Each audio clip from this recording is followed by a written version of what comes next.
What's up, geeks? Feta Geek News here. And this is my review of Netflix's live-action Avatar: The Last Airbender. First thing I want to say up front is, you should go into the show knowing that it's not so much a straight adaptation of the original Last Airbender animated series, but rather a dramatic reimagining. I think it works not because it tries to recreate the magic of the original, that would be impossible, but because it focuses on showcasing its cast of compelling characters and adding new material that's only alluded to in the original series. And it adds depth and enriches the material.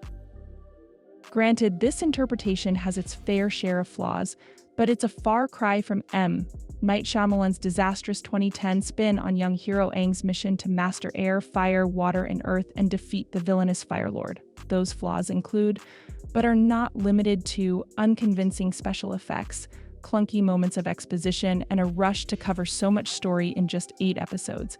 But even all that does not outweigh everything this Last Airbender gets right. Above all else, it has its heart in the right place, and for Team Avatar, that's what matters most. How Aang became the last Airbender and the way that trauma shapes his future is always in focus in this new series. No matter how wild and magical the story gets, the story centers on this weird bald person who has accidentally frozen in time for a century and awakens to find his people have been wiped out, and the Fire Nation is waging a war on the world. It is a captivating premise that puts the weight of the world on Aang's shoulders and forces him to challenge the very idea of what being the Avatar means. I liked how this show put less emphasis on how the Avatar is the one person in the world who can control all 4 elements, like the powers, and instead it focuses on how the Avatar is meant to be a peacemaker, a savior, and a miracle worker whose job it is to keep the world's 4 nations existing in harmony. And how, even though that's a lot to demand from an adolescent, Aang leads with kindness and still does his best. And boy, does Aang get put through the ringer.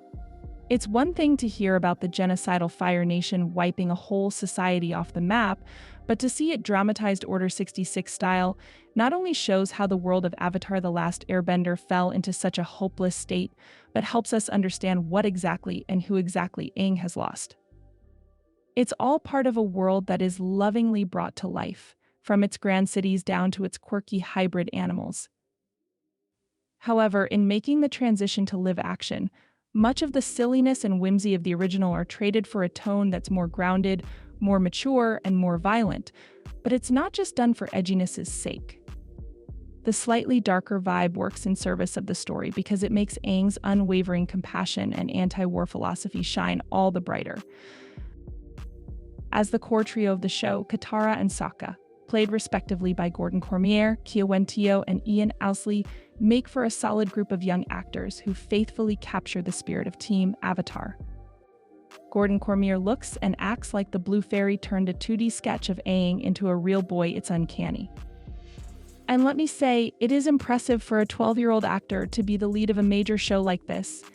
And he does it well by evoking the joy and play of Aang while also thoughtfully dealing with the immense amount of responsibility no one of any age should have to bear, let alone a literal child who should be attending middle school and eating peanut butter and jelly sandwiches.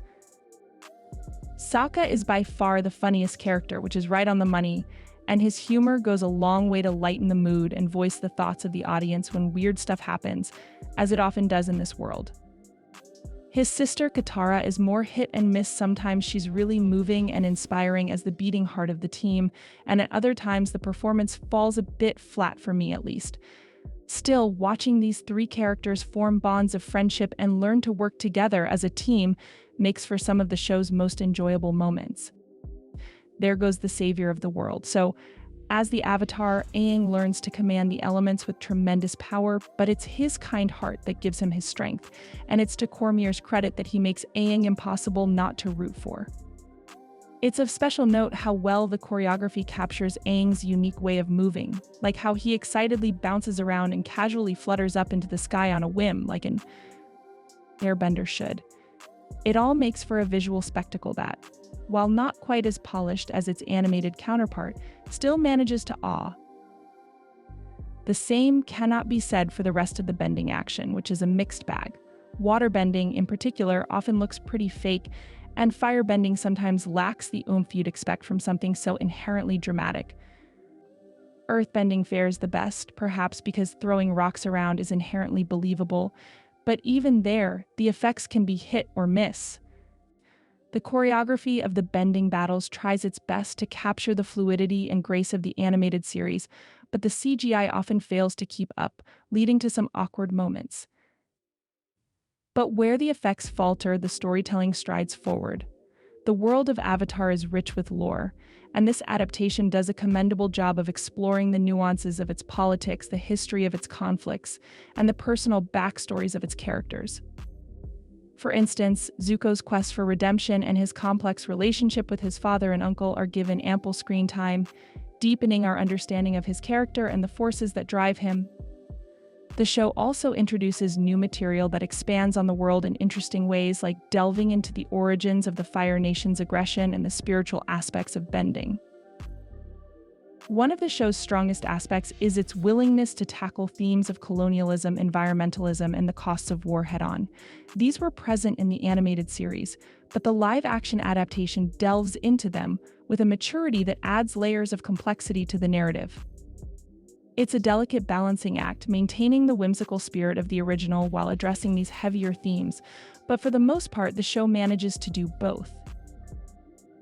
In conclusion, Netflix's live-action adaptation of Avatar: The Last Airbender is a valiant effort that succeeds more than it fails.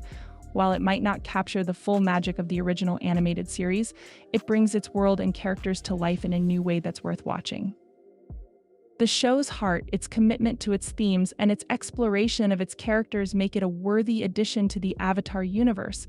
It's not perfect, but it's a step in the right direction and a solid foundation for future seasons to build upon. So if you're a fan of the original series or just looking for a new fantasy world to dive into, give this one a watch. You might just find yourself swept up in the adventure all over again.